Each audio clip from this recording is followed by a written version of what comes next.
Okay guys, kita nak balik rumah. Rumah aku.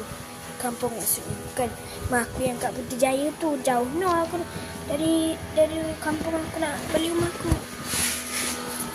Ni ke rumah sepupu. Senang nak 3 kali. Nak balik rumah. Easy bro. Sini. Nak balik rumah aku. Maksudnya rumah kampung aku. Rumah aku jauh sangat. Babi. Miau.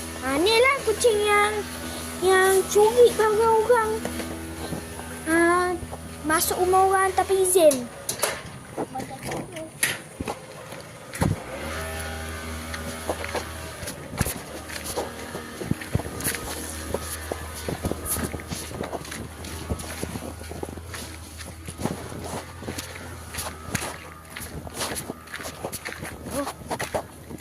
Oh, atau apa tadi?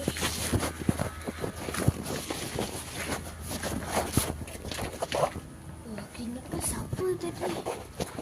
Atau apa?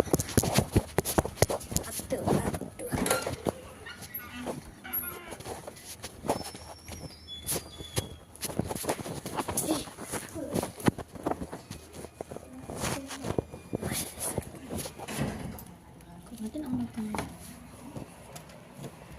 Jom.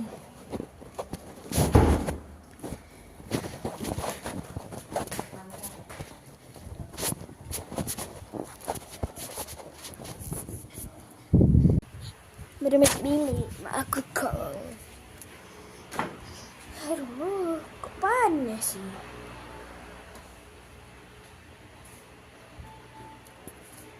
Hello guys. Kapan?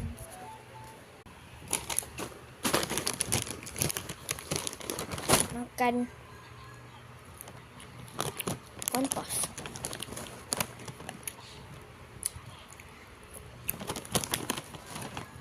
Bye.